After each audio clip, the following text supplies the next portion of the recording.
नमस्कार. Home minister co powered by Cinthol lime fresh special partner Alpenliebe George जेलीच्या या भागात मी आदेश बांदेकर आपणा सगळ्यांचं मनापासून स्वागत करतो. व्हिनस कॉस्मॉस रेजन्सी ठाणे पश्चिम या ठिकाणी आपण आलेले आहोत. सीमा कुलदीप मुखर्जी या वहिनीला भेटणार आहोत, त्यांना बोलतं करणार आहोत. बघूया कशी जमली यांची प्रेम कहाणी. भेटूया आणि सुरुवात करूया आजच्या गप्पांना.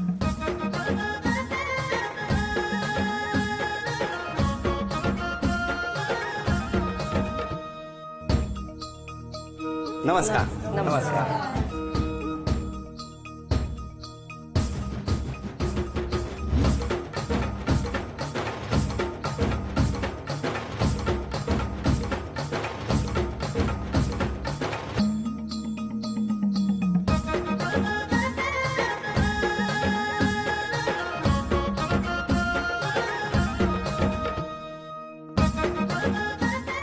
घ्या उखाणा. मुखर्जींच्या घरात आली मराठी सून, कुलदीपरावांचं नाव घेते महाराष्ट्राचा मान राखून. अरे वा, त्या ओळख करून सगळ्यांची. हे माझे मिस्टर कुलदीप मुखर्जी. नमस्कार. या माझ्या सासूबाई ब्युटी मुखर्जी. नमस्कार. हे सासरे विश्वनाथ मुखर्जी. नमस्कार. या आत्ते सासू नमिता मुखर्जी. हो नमस्ते. हे आत्ते सासरे सुजित मुखर्जी. हे माझे भाऊ वहिनी. हे आमचे प्रिन्सिपल सर जिथे मी काम करते, नमस्कार. गटकळ सर, शुभमराजे कॉलेजचे प्रिन्सिपल बरोबर, आहेत. नमस्कार. या त्यांच्या मिसेस. नमस्कार. हा माझा मुलगा पलाश. हो हा भाचा माझा विघ्नहर. या माझ्या सगळ्या मैत्रिणी. नमस्कार सगळ्यांना. नमस्कार. चला सुरुवात करूया आजच्या गप्पांना. नमस्कार. नमस्कार. नमस्कार. नमस्कार. कुठलं बालपण? बालपण संगमनेर. कसं गेलं बालपण? बालपण अगदी मजेत. आणि तुमचं बालपण माझं बालपण कल्याणला. कसं गेलं बालपण? चांगलं मजेत एकदम. तुमचं चांगलं इतकं छान होतं ना की त्याच्यामध्ये बालपण छान गेलं आणि आता जरा प्रॉब्लेम आहे असं वाटतंय. अहो लग्नानंतर सगळ्यांचाच प्रॉब्लेम असतो. ते सगळ्यांचं म्हणतायत. नाही नाही, पण काय तुम्ही काय केलं ते सांगा. मी काही केलं आता नाहीये. उंबरठ्याच्या आतला आमचा विषय चाललाय, बाहेरचं राहू द्या काय. मी काही केलं नाही. पण ते असं का बोलले हो? ते त्यांना माहिती. किती वर्ष झाली लग्नाला? 12 वर्ष. 12 वर्षात तुम्ही असं बोलायचं डेअरिंगच कसं केलं? ना अजून 2 वर्ष राहिलेत ना. अजून 2 वर्ष राहिले. पण तुमची ओळख कधीची? आम्ही इंजिनिअरिंगला सोबत होतो, क्लासमेट होतो आम्ही संगमनेरला. बरं. अमृतवाहिनी कॉलेजला सोबत होतो आम्ही क्लासमेट. पण कशी सुरुवात कशी झाली? कसली? ज्याच्यासाठी आता बसलायत त्याची? ते कॉलेज नंतर. म्हणजे कधी? कॉलेज नंतर ही इकडे भावाकडे आली. हे बघा, हे नंतरचं, हे लोकांसमोर सांगण्याचं कारण. मुळात ओळख कशी तुमची कॉलेजमधली? कॉलेजमध्ये सेम क्लासमध्ये होतो आम्ही. एका वर्गात? एका वर्गात. मग काय असं ओळख तर होतच होते. अख्ख्या वर्गात एकच मुलगी होती? नाही, मग 10-12 मुली होत्या. मग एकाच मुलीबरोबर इतकी ओळख वाढवण्यामागचं कारण कधी सुरू? नाही, ॲक्च्युली ते ओळख आधीपासूनच होती. 12च्या 12 मुलींसोबत ओळख होती. पण नंतर जेव्हा आपण संगमनेर नंतर इथे आलो, आम्ही जेव्हा संगमनेर नंतर मुंबईत आलो तेव्हा ओळख जास्त वाढली. काय झालं? ॲक्च्युली आमचा खूप मोठा ग्रुप होता संगमनेरला कॉलेजला, आणि मोस्टली मुलं पुण्याला शिफ्ट झाली, मुलं मुलीही. बरं. काहींचे लग्न झाले. आणि आम्ही हा कल्याणचा होता आणि माझा भाऊ कांजूरमार्गला राहत होता. तर माझं पुण्याला जास्त कोणी नसल्यामुळं मग जॉबसाठी मी मुंबईला आले. पण मग एकाच ग्रुपचा असल्यामुळे आणि मुंबईत असल्यामुळे मग आमचा जास्त कॉन्टॅक्ट झाला. हां, कोणी सुरू केला कॉन्टॅक्ट? आम्ही दोघे टचमध्ये होतो. तरी सुरुवात कोणीतरी केली असेल. असं नाही, आधीपासूनच ग्रुप होता ना, तर मग कॉन्टॅक्टमध्ये होतं. मुंबईत आल्यानंतर पहिला फोन कोणी केला? मीच केलं. एवढं पटकन बोलले असते तर कशाला इतकं विचारायला लागलं असतं? मग तुम्ही पहिल्यांदा कुठे भेटले? माझा ऑफिस होता चांदिवलीला आणि ही राहायची कांजूरला. तर मग येऊन जाऊन कांजूरला भेट व्हायची आमची. मग पवईला भेटायचे? नाही, कांजूर स्टेशनलाच भेटायचो. क्या बात आहे, मस्त स्पॉट आहे ना. असं किती वर्ष चाललेलं कांजूर स्टेशन? हार्डली 1 वर्ष. एकच वर्ष. हार्डली 1 वर्ष. आणि मग कोणाला अंदाज आला कोणाच्या तरी मनात काहीतरी चाललंय? ऍक्च्युली याने आधी एकदा SMS वरती प्रपोज टाईप मेसेज टाकलेला. नाही, प्रपोज टाईप म्हणजे मेसेज काय? अगदी प्रपोज नव्हतं, म्हणजे काय असतं? असंच की तू माझ्या आयुष्यात आली तर चांगलं वाटेल वगैरे असं होतं. एक मिनिट, हे कसं काय हो? कवी?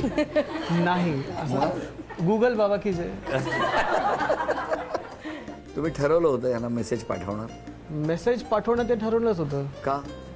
असंच मनात आलं म्हणून. मला तोपर्यंत अगदी कल्पनाच नव्हती. पण मग मेसेज आल्यावर तेव्हाही मी रेडी नव्हते. म्हणजे मला अपेक्षित नव्हतं की असं फ्रेंड मेसेज पाठवेल. बरोबर. तर मी त्याला म्हटलं की तू मला मेसेज कसा पाठवलास वगैरे. बरोबर तर आहे, नंतर तो बोलला की नाही, मी त्याला मजाक केला म्हणून. मजाक केला हा मी फिरवलं तिकडे.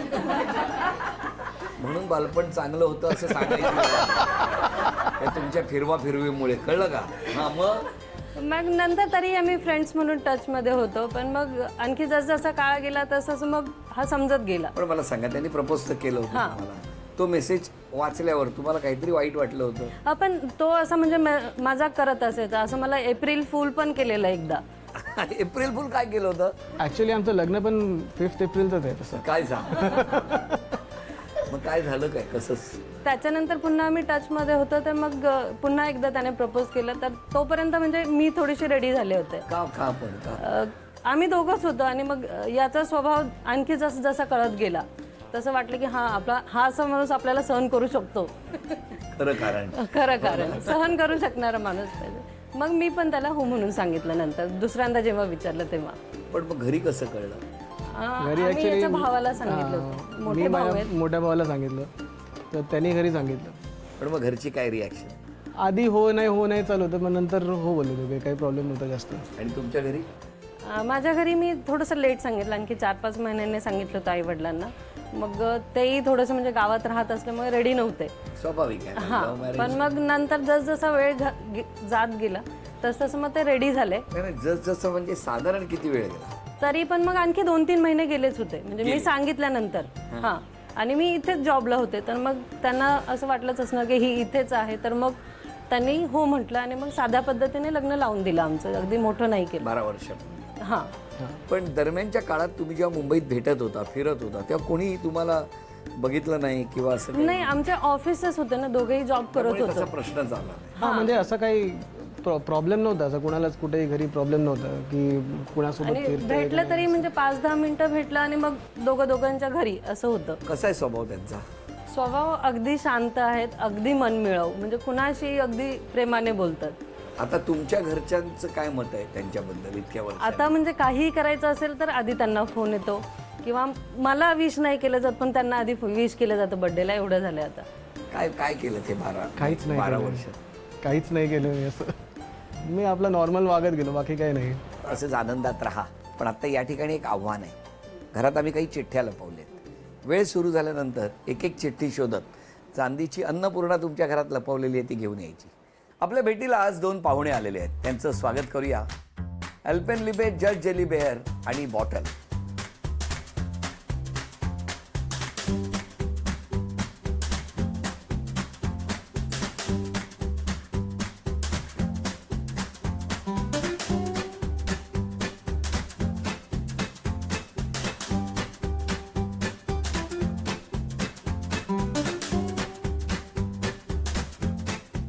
एका बाजूला असेल अल्पेनलिबे जज जेली बेअर टीम आणि दुसऱ्या बाजूला असेल अल्पेनलिबे जज जेली बॉटल टीम. अल्पेनलिबे जज जेली यांच्याकडून या खेळासाठी स्पेशल गिफ्ट हॅम्पर सुद्धा मिळणार आहे. चहाचा जोडीदार.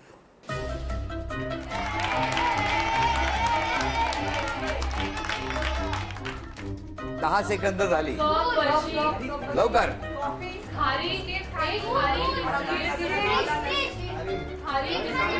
20 सेकंद झाली.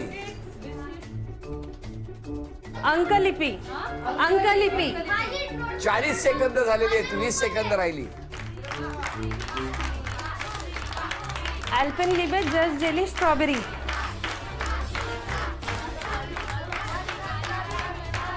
संगणक. 10 9 8 7 6 5 लवकर 4 3 2 1. अल्पेनलिबे जज जेली यांच्याकडून वहिनींना मिळते आहे ही भेटवस्तू. अभिनंदन.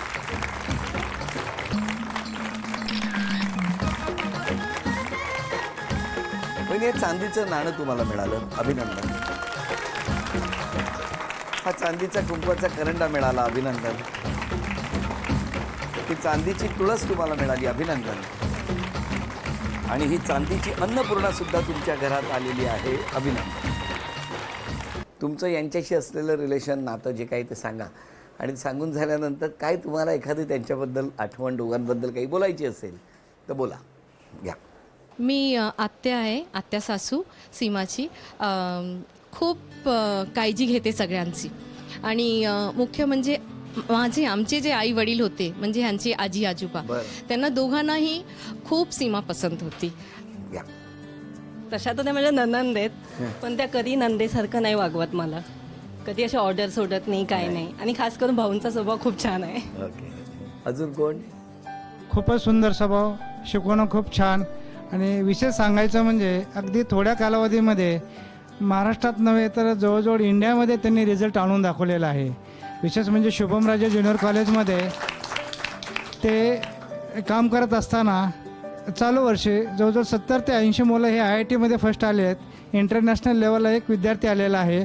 आणि मेडिकलला 210 पैकी 200 विद्यार्थी हे मेरिटनी गव्हर्नमेंट कोट्यामध्ये लागलेले आहेत. घरातलं कोण पण? माझं नाव तुषार सोनवणे, मी तिचा भाऊ आहे. तर आम्ही लहानपणी खूप मस्ती करायचो, तर त्या आठवणी आठवतात अजून आम्हाला. कसा होता स्वभाव बहिणीचा? हट्टी होता की शांत? नाही, असं हट्टी वगैरे काय नव्हतं आमच्यामध्ये, कोणीच नाही. एकदम मनमिळावू आणि छोटे मोठे भांडणं व्हायचे आमचे कंटिन्युअस. मैत्रिणींपैकी कोणी बोल? सुस्वभावी आहे, मनमिळावू आहे, हेल्पिंग नेचरची आहे, म्हणजे सगळंच चांगलं आहे. मला तुम्हाला विचारायचं, इतकं हेल्पिंग नेचर आहे, सुस्वभावी आहे, कसं वाटतं हे सगळं कौतुक ऐकल्यावर? छान वाटतं. म्हणजे आज कौतुक बघायला मिळतं सगळं आपलं. अशा वेळेला हो ना. अशा प्रोग्राम व्हायला पाहिजे सारखे सारखे. सारखे इथेच राहायला यायला पाहिजे घोडबंदरला. बरं, आता या ठिकाणी एक छोटासा खेळ आहे. गाणं सुरू होणार. गाणं सुरू झाल्यानंतर जितक्या जणी खाली बसलेल्या आहेत त्यांनी एक उशी एकाकडनं दुसरीकडे अशा पद्धतीने पास करायची.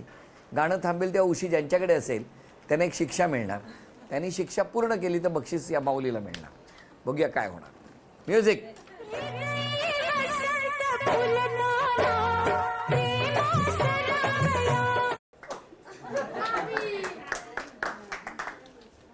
स्टिकच्या सहाय्याने निळ्या रंगाचे झाकण सरळ करायचे आहे. 30 सेकंदामध्ये 10 झाकण जर बरोबर सरळ केली तर बक्षीस मिळणार. बघूया काय होणार. तुमची वेळ सुरू होते आत्ता.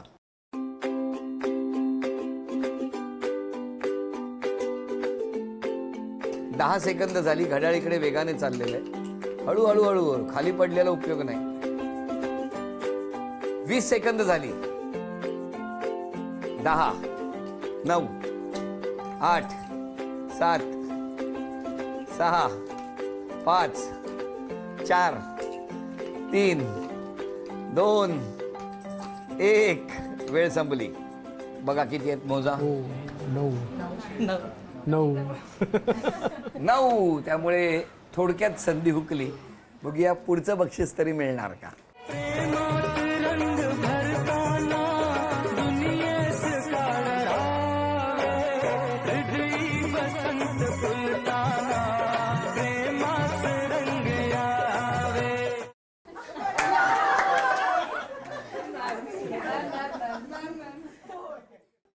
वा, मराठी गाण्यावर नाच करणे.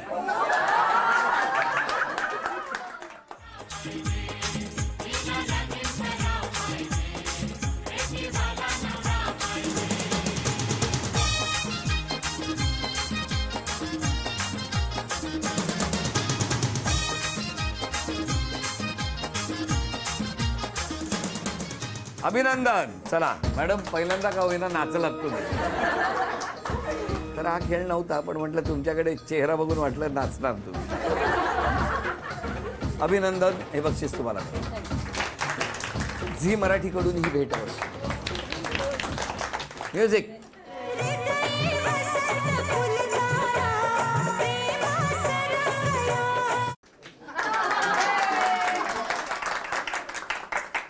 विविध रंगी चेंडूमधून गुलाबी रंगांचे चेंडू वेगळे करायचे आहेत. 30 सेकंदामध्ये 10 चेंडू जर गोळा केले तर बक्षीस मिळणार. बघूया. तुमची वेळ सुरू होते आत्ता. 30 सेकंदामध्ये 7 चेंडू गोळा करायचे. हळूहळू हळू. स्ट्रॉ तुटला नाही पाहिजे आणि तो चेंडू उचलायचा आहे. 1. हळूहळू हळूहळू हळूहळू. 2. 10 चेंडू पैकी 7 चेंडू गोळा करायचे. 3 10 9 8 7 6 5 4 3 2 1 वेळ संपली. ठेवले होते 10, बाहेर पडलेत 15. बरं, आता या ठिकाणी तुमच्यावर काही आरोप आलेले आहेत. अच्छा. हां, बघूया काय कशा पद्धतीचे आरोप कोणी केलेत. तुम्ही लवकर रागावता, मान्य आहे? हो, लहान घरात कोण आहे तुमच्या घरात? आम्हीच लहान आहोत. तुम्ही नाही पण म्हणजे सासरी आम्ही लहान मुलगा आहोत. तुमचा हां. पलाश लहान आहे ना? हां. हां. छान आरोप आहे. त्याच्यापेक्षा जास्त तुम्ही खेळता मोबाईलवर. नाही नाही. जेवण तयार करायचा तुम्हाला फार कंटाळा आहे. हो हां, हो. म्हणजे काय साधारण म्हणजे असं नाही की ती जेवण चांगलं बनवत नाही, ती चांगलं बनवते, फक्त बनवायचा कंटाळा येतो. महिन्यातून एकदा बनवते असं नाही, बनवते दररोजच, पण ते बनवायचंय म्हणून बनवते असं. अच्छा आहे. म्हणजे त्यात असं ते इंटरेस्ट घेऊन हा, बनवते. म्हणजे पण चांगलं बनवते जेवण. हे उगाच बाजू घेऊ नका. नाही, मी आधीच बोललेलो. छोटी जरी लहान मुलांनी चूक केली तरी खूप चिडता, चिडचिड खूप करता. त्यावेळेस डिपेंड असतं कसं आहे, पण मूड हा कसं आरोप आहे. तुम्हाला मान्य आहे का? कधी कधी हो. काय हो तुमचं काय म्हणणं आहे? छोटी चूक असेल तरी एवढं जास्त चिडते असं काही नाही आहे. चिडते, पण ते कंट्रोलमध्ये असतं. मगाशी कोणीतरी आरोप केला होता की त्या मोबाईलवरती खूप खेळ खेळतात लहान मुलापेक्षा जास्त. हे मान्य आहे तुम्हाला? असं नाही आहे की ते लहान मुलापेक्षा जास्त खेळतात, पण ते मोबाईलचा गेम चालू असतो तिचा कधी कधी. नाही, आरोप मान्य आहे. हो, मला तरी मान्य आहे. तुम्हीच नाही ना लिहिलंय. तुम्हाला हुकूम सोडायला फार आवडतं. मी माझ्या माहेरी हुकूम सोडते, इथे नाही. इथे मी लहान आहे. काही करा पण कधी केक करू नका. हे चुकीचा आरोप आहे. हा चुकीचा आरोप आहे. हा मला पण मान्य नाही. म्हणजे केक चांगलं बनवते. यांना वरचा मिळत असेल, तुम्हाला खराब मिळायचं. मनातली गोष्ट तुम्ही मनातच ठेवता, सांगत नाही. ती मी सगळी इकडे सांगते. म्हणजे हे सगळे आरोप केले, काय म्हणणं आहे या आरोपांबद्दल? मला राग जरी येतो तरी मी हे बघते की मी माझ्यापेक्षा जे वयाने मोठे आहेत त्यांना कधी रागवत नाही. म्हणजे माझ्या चेहऱ्यावरून जरी दिसत असलं तरी मी बोलत नाही कधी. पण दिसतं. हा, राग आला की तो दिसणार. मोठ्यांना दिसतं आणि बाकीच्यांना सगळा राग इकडे निघतो मग. बरं. सगळा राग इकडे निघतो मग. हां. असं आहे. आणि त्या व्यतिरिक्त काय म्हणणं आहे तुमचं? नाही, म्हणजे असं तरी मी कधी बोलत नाही मोठ्यांना. तरी माहेरी असेल तर मग ते थोडंसं इज होतं की ते आपल्याला समजून घेतात. तर माहेरी मी बोलते, पण सासरी मी हार्डली कधी बोलते. जे बोलतात ते इकडे. हा, इकडे. अच्छा, काय कसं वाटतं? म्हणजे कुठेतरी वेंट आउट व्हायलाच पाहिजे ना. तुमचं काय म्हणणं आहे? त्यांनी त्यांच्या आनंदासाठी स्वभावात कुठला बदल केला तर तो जास्त चांगला होईल? थोडंसं राग कंट्रोल तर करता येत नाही. राग म्हणजे आता आपण या वयात आलो की राग असं स्वभावामध्ये चेंज आपण करू शकत नाही. हळूवारपणे घेतलं तर बरं होईल रागाचं. स्वतःमध्ये एक बदल करायचा असेल तर कुठला करा? जेवण बनवायचा प्रयत्न करेल आवडीने. आवडेल हे तुम्हाला? ऑफकोर्स, नक्की. नक्कीच. तुम्ही स्वतःच्या स्वभावात एक बदल करायचा असेल तर कुठला कराल आजपासून? वेळेवर जेवून वेळेवर झोपावं, हा एक बदल करायला हवा. बोला आता. हो, करायला कधीपासून? पाहिजे. आजपासून ट्राय करेन. घालू अंतरुण घालायला सांगू. आज क्षमा मागायची तर कोणाची? क्षमा माझ्या आईवडिलांची मागेल. आता इंटरकास्ट जरी त्यांनी लग्न करून दिलं असलं तरी ते दुखावले गेलेले आहेत, तर त्यांची मागेल. आणि घरच्यांची जर काही चुकलं असेल तर त्यांनी माफ करावं. तुम्ही?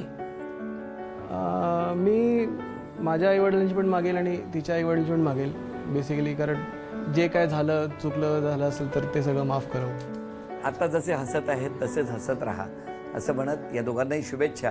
आणि शुभेच्छांबरोबर आता क्षण आलेला आहे सन्मानाचा. झी मराठीकडून ही भेटवस्तू तुमच्यासाठी. आणि वहिनींना तथास्तु पुणे यांच्याकडून मिळते आहे पैठणी. अभिनंदन.